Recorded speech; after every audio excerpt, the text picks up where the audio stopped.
20 second हो चुके, अभी तक कोई अपोनेंट नहीं मिला है। लग रहा है आज कोई ऑनलाइन है नहीं, तो मुझे थोड़ी देर में लाइव जाना चाहिए, लेकिन नहीं, अचानक से एक अपोनेंट मुझे मिल गए दोस्तों। बढ़िया है। और इनका नाम है गेस्ट 1727953, इनके अंक है 1622। ओके दोस्तों, तो बढ़िया। तो मेरा नाम है एंजॉय डिफिट, मैं वाइट कलर्स खेल रहा हूँ। तो पहले मैं अपना मूव चल देता हूँ, जो कि E2 पर मेरा पॉन है, उसको उठाकर मैं E3 पर रख देता हूँ दोस्तों। तो देखते हैं अपोनेंट कौन सा मूव चलेंगे। ओके, इन्होंने अपना मूव चल दिया है दोस्तों। तो ये अपोनेंट कहाँ के, सिंगापुर के हैं क्या? नहीं, मुझे देखना पड़ेगा, सिंगापुर के तो नहीं है ये। ठीक है, मैं डिस्क्रिप्शन बॉक्स में बता दूंगा ये अपोनेंट कहाँ के हैं। तो ये बढ़िया अपोनेंट है, इनके 1622 अंक है दोस्तों।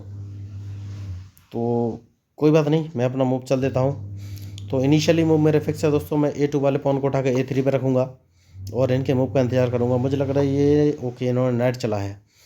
तो सबसे पहले इनका नाइट ये देख लेते कहाँ कहाँ जा सकता है। देखिए, अपोनेंट जब भी मूव चलता है, आपको सिर्फ अपोनेंट के मूव का एनालिसिस करना है, ये देखना है कि अपोनेंट कहाँ कहाँ उसका मूव मार कर रहा है और आपकी क्या क्या चीज़ मार सकता है।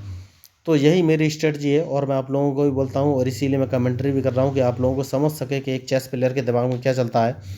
तो जैसे ही इन्होंने नाइट उठाकर F6 पोजीशन पर रखा, तो सबसे पहले देख लेना ये नाइट कहाँ जा सकता है, क्या मार सकता है। तो इनका नाइट D7 पोजीशन पे जा सकता है, वहाँ से आपको कोई खतरा नहीं है।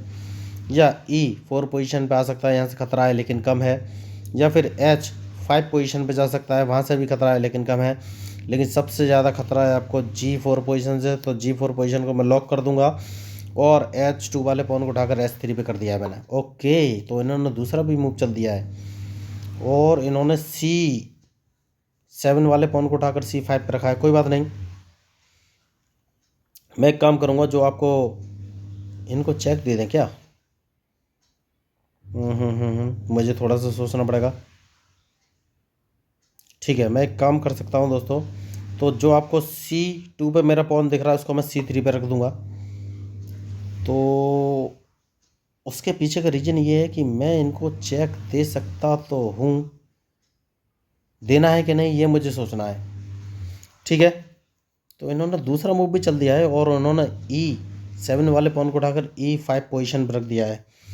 तो क्या मुझे चेक देना चाहिए? नहीं, अभी चेक नहीं देना चाहिए दोस्तों, कोई एडवांटेज नहीं है चेक देने में। तो एक काम कर सकते हैं, जो पॉन आपको मेरा B2 पोजीशन पे दिख रहा है, इसको मैं B4 पर रख देता हूँ। तो देखना है क्या ये अपने पॉन से मेरा पॉन मारेंगे। नहीं मारा इन्होंने। तो अब मैं कौन सा मूव चलूँ? ठीक है, तो उसके बाद एक काम कर सकते हैं, इस पॉन को एक कदम आगे चलना है, क्योंकि अल्टीमेटली मैं इनके C4 वाले पॉन को मारना चाहता हूँ, वरना मुझे लॉस हो जाएगा। तो देखिए, अभी तक तो इन्होंने अच्छे मूव चले हैं, नए मूव चले हैं दोस्तों अल्टीमेटली। लेकिन देखिए, मैंने पहले ही बोला है कि मेरी जो स्ट्रेटजी है अपोनेंट के मूव पर ही डिपेंड करती है। तो सबसे पहले मैं इस पॉन को मारूंगा। बहुत बढ़िया। तो उसके बाद मैं कौन सा मूव चलूँ अभी मैंने सोचा नहीं है, लेकिन एक काम कर सकते हैं, मैं अपने क्वीन को उठाकर F3 पोजीशन पर रख लूँगा, क्योंकि उसके बाद मैं C4 वाले पॉन को मारना चाहता हूँ और देखूंगा कि ये कौन सा मूव चलेंगे। लेकिन अगर मैंने C4 वाले पॉन को मारा तो मुझे लॉस तो हो ही जाएगा अल्टीमेटली। नहीं, हाल फिलहाल में नहीं मारेंगे C4 वाले पॉन को। ओके, तो अगर मैं इसको मार देता हूँ तो क्या होगा? लॉस हो जाएगा, ये अपने इस पॉन को आगे बढ़ा देंगे। कोई बात नहीं।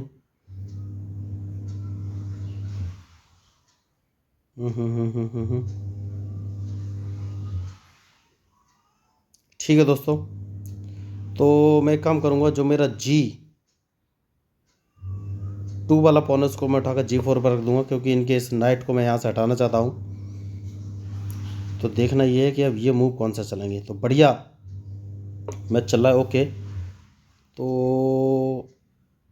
ठीक है दोस्तों, तो सबसे पहले इनके इस नाइट को यहाँ से हटाना है। मैंने अपना मूव आगे चल दिया है, तो ये अपने नाइट को E4 पोजीशन पर रख सकते हैं जहाँ तक मुझे लग रहा है। तो जैसे ये E4 पर रखेंगे, उसके बाद मैं कौन सा मूव चलूँ? E4 पर रखेंगे तो मैं देखिए जैसे कि मैं कह रहा था E4 पर रख सकते हैं। तो सबसे पहले मैं H3 वाले पॉन को उठाकर H5 पर रख दूंगा। जिससे कि ये मेरे बिशप को ना मार सके। तो अब मुझे देखना है कि मैं कौन सा मूव चलूं, क्योंकि मैच बहुत ही टफ होता जा रहा है। तो एक काम करना है और अपने इस नाइट को सबसे पहले मैं उठाकर E2 पोजीशन पर रख लेता हूं दोस्तों, क्योंकि अब मैं इनके लिए थोड़ा सा जाल बिछाना चाहता हूं। देखना है कि वो सक्सेसफुल होगा या नहीं। और अपने इस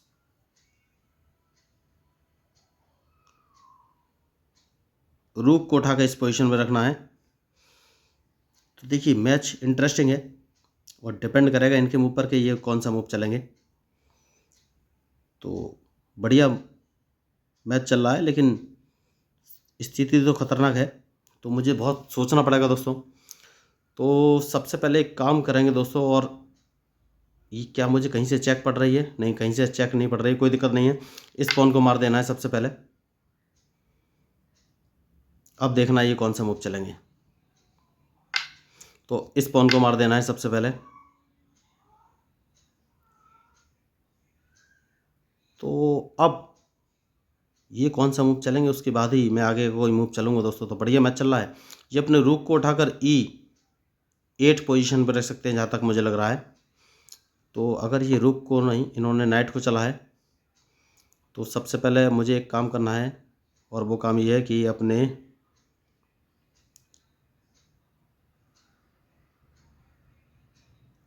देखिए मुझे सोचना पड़ेगा, थोड़ा सा सोचना पड़ेगा दोस्तों।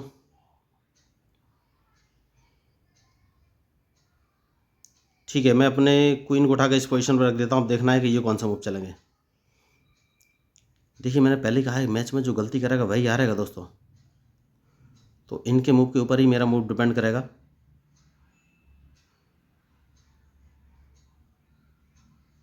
तो बढ़िया मैच खेल रहे हैं ये अभी तक। तो मैं एक काम कर सकता हूँ, मैं अपने ब्लैक बिशप को उठाकर F4 पोजीशन पर रख सकता हूँ। लेकिन देखते हैं कि ये कौन सा मूव चलेंगे। तो देखिए सबसे बढ़िया मूव ये है कि भाई इस नाइट को मार देना इस समय, और उसके बाद इनके पास एक ही ऑप्शन है कि ये अपने C4 वाले पॉन से मारेंगे। मैं अपने इस बिशप को उठाकर इस पोजीशन पर रख लेता हूँ। तो देखिए मैच इंटरेस्टिंग है और इनके मूव के ऊपर ही मेरा मूव डिपेंड करेगा दोस्तों। तो अब देखना है ये कौन सा मूव चलेंगे। तो बढ़िया मैच चल रहा है। तो दोस्तों मैंने पहले बोला है, मैच में जो गलती करेगा वही हारेगा। तो अब मैं एक काम करता हूँ, मैं अपने नाइट को उठाकर D2 पोजीशन पर रख लेता हूँ। देखिए तो बहुत ही अच्छा मूव चल रहे हैं। और ये नाइट, अभी सबसे पहले मुझे इनके नाइट का मूव देखना है कि ये नाइट कहाँ कहाँ चल सकते हैं। तो उसके बाद ही मैं कोई मूव चलूँगा। तो मैं मूव कौन सा चलूँ ये सोच रहा हूँ उस समय। देखिए सबसे बड़ी बात यही है इस समय कि मैं मूव कौन सा चलूँ, क्योंकि इन्होंने मुझे फंसा के रखा हुआ है लगभग। और देखना ये है कि ये कौन सा मूव चलेंगे। ओके, तो सबसे पहले एक काम कर सकते हैं दोस्तों, और वो काम ये है कि भाई ये देखिए ये अपने क्वीन को लाए हैं, तो ये क्वीन को H2 पोजीशन पर रख सकते हैं। तो सबसे पहले मुझे एक काम करना है, और वो ये है कि अपने क्वीन को उठाकर G4 पोजीशन पर रख लेना है, जिससे कि अगर इन्होंने H2 पर रखा तो मैं इनके लिए खतरा उत्पन्न कर सकता हूँ। अब देखना ये है कि ये कौन सा मूव चलेंगे। तो बढ़िया मैच चल रहा है इस समय। तो मुझे जो मूव समझ में आ रहा है दोस्तों, सबसे पहले इनकी नाइट को यहाँ से हटाना है, वरना मुझे लॉस हो जाएगा। अब देखते हैं कि ये कौन सा मूव चलेंगे। तो बढ़िया मूव इस समय चल रहा है, और इनके मूव के ऊपर ही मेरा मूव डिपेंड करेगा दोस्तों। कोई बात नहीं। तो सबसे पहले एक काम करना है, और वो काम ये है कि भाई अपने नाइट को इस पोजीशन पर रख देना है, क्योंकि इसके बाद मैं इनको चेक भी दे सकता हूँ।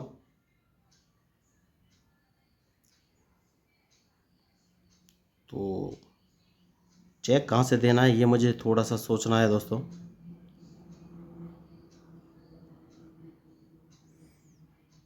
चेक एक काम करूँगा, मैं इनको H6 पोजीशन से चेक दूंगा दोस्तों, मुझे यही समझ में आ रहा है, क्योंकि इसके बाद मैंने दोबारा चेक दे सकता हूँ। तो H6 पोजीशन से मैं इनको चेक दूंगा, तो इनको अब ये चेक बचनी ही पड़ेगी। और उसके बाद मैं इनको एक दोबारा चेक दे दूंगा दोस्तों। अब देखना है कि ये कौन सा मूव चलेंगे। उसके बाद मैं इनको एक चेक और दे सकता हूँ, फिर एक चेक दे देता हूँ दोस्तों, क्योंकि इनकी चेकमेट अब निश्चित है। तो इन्होंने मूव बहुत अच्छे चले थे, लेकिन मेरे मूव का एनालिसिस नहीं कर सके ये। तो अब कौन सा मूव चलूँ ये सोच रहा हूँ मैं। तो सबसे पहले जो मुझे नज़र आ रहा है वो ये कि भाई अगर मैं इनको चेक दे देता हूँ तो क्या होगा। सबसे पहले तो भाई इस पॉन को एक कदम आगे चल देना, अब देखना है ये कौन सा मूव चलेंगे। तो इनके पास एक ही ऑप्शन है कि ये अपने क्वीन से मेरा ये पॉन मारेंगे। जैसे ही क्वीन से मारेंगे तो मुझे इनका क्वीन मारना ही पड़ेगा, और उसके बाद मैं अपने नाइट को इस पोजीशन पर रख लूँगा, क्योंकि इनका नाइट यहाँ से हटाना बहुत ही ज़रूरी है। तो ये मेरे अपने नाइट से मेरा C3 वाला पॉन मार सकते हैं, लेकिन इन्होंने बहुत बड़ी गलती की, क्योंकि इनका एक बिशप या नाइट दोनों में से एक चीज़ मारी जाएगी। देखना ये है कि अब ये कौन सा मूव चलेंगे। तो मैंने पहले ही कहा है कि मैच में जो गलती करेगा वही हारेगा दोस्तों। तो इनका बिशप तो पहले ही मारा जा रहा था, लेकिन मैंने उसको मारा नहीं। तो एक काम कर सकते हैं, और वो काम ये है, सबसे पहले इनको एक चेक दे देते हैं, क्योंकि मैं इनका रूक मारना चाहता हूँ। तो अब देखते हैं ये कौन सा मूव चलेंगे। तो सबसे पहले ये रूक मारना है दोस्तों,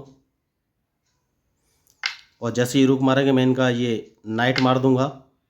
तो अब ये समझ गए इस मैच में जीत नहीं सकते, देखिए तुरंत छोड़ के चले गए। तो ये था स्ट्रेटेजिक मूव, और टर्निंग पॉइंट वो नाइट की चाल रही, जिससे कि मैंने इनको चेक दिया। तो इस तरीके से आप मूव सोच के अपोनेंट को फंसा सकते हैं दोस्तों। देखिए मैं भी उम्मीद नहीं कर रहा था, इतने बढ़िया प्लेयर थे, मुझे लग रहा था कि शायद मुझे हरा देंगे, लेकिन चेक का आप देखिए मैंने सोच लिया था कि नाइट को सीधा इस पोजीशन से चेक देना है कि अगर मेरा नाइट मारा भी जाए तो मैं इनको डायरेक्ट चेक देते जाऊँ। मैं इनको डायरेक्ट चेक देता ही गया जब तक कि गेम एंड नहीं हो गया। ये समझ गए थे अब इस मैच में कुछ होने वाला नहीं है। तो देखिए चेस खेलने से ब्रेन डेवलपमेंट होता है दोस्तों, चेस खेलना बहुत ही आसान होता है। आपको बस अपोनेंट के मूव देखने हैं, ये देखने हैं कि अपोनेंट कौन सी जगह मूव चल रहा है, उसके बाद ही अपना मूव चलिए। अपोनेंट क्या आपकी चीज़ें मार रहा है बस वो बचाइए, और आप अपोनेंट के मूव को उल्ट्स के खिलाफ कैसे यूज़ कर सकते हैं बस यही देखिए। तो यही स्ट्रेटजी रहती है दोस्तों। इसके अलावा जो लोग चेस खेलने के लिए पैसे सिखाने के लिए पैसे लेते हैं, तो आपको कोई भी पैसा खर्च करने की ज़रूरत नहीं है। इसीलिए मैं ट्रेनिंग सेशन रखता हूँ। आपको सिंपली मेरा यूट्यूब चैनल सब्सक्राइब करके ज्वाइन कर लेना है, उसके बाद मैं आपको फ्री ऑफ कॉस्ट चेस खेलना सिखा दूंगा। और अगर आपको चेस के बेसिक रूल्स या मूव के बारे में कोई कन्फ्यूजन है तो इस मैच के डिस्क्रिप्शन लिंक में मैंने basic rules of chess 1, basic rules of chess 2, basic rules of chess 3, basic rules of chess 4 नाम के 4 वीडियो डाले हैं। आप उन वीडियो के एक बार देख लीजिए, मैं गारंटी के साथ बोलता हूँ उन वीडियो को देखने के बाद आपको चेस के सारे बेसिक रूल्स और मूव क्लियर हो जाएंगे। क्योंकि देखिए जब मैं लोगों से बात करता हूँ तो मुझे पता चलता है बहुत सारे लोगों को ये भी नहीं पता कि चेस बोर्ड कैसे सेटअप करना है, कैसे रखना है, चेस पीस कहाँ रखने हैं, क्वीन किंग कहाँ रखना है, या फिर चेस के मूव्स और रूल्स जैसे कि en passant and pawn promotion या कैजलिंग क्या होता है, या फिर ड्रॉ कैसी होती है, कितने टाइप की होती है, कैसे दी जाती है, कितने क्या क्या कंडीशन होती है ड्रॉ की, या चेकमेट क्या होती है, कितने प्रकार की दी जाती है, क्या क्या कंडीशन होती है चेकमेट की, या फिर स्क्वायर का रिप्रेजेंटेशन क्या है। तो बहुत सारा कुछ उन चारों वीडियो में एक्सप्लेन किया है। आप एक बार उन चारों वीडियो को देख लेंगे तो मैं गारंटी के साथ बोलता हूँ आपको चेस के सारे रूल्स और मूव तो क्लियर हो ही जाएंगे। क्योंकि अच्छा मैच आप तभी खेल पाएंगे जब आप प्रैक्टिस करेंगे। तो अगर आपको मेरा चैनल या मेरे मूव्स या स्ट्रेटजी कुछ भी पसंद आया तो प्लीज़ मेरे चैनल को सब्सक्राइब कीजिएगा, क्योंकि मैं हूँ आपका अपना प्यारा enjoy defeat representing India internationally at chess. Thank you, धन्यवाद।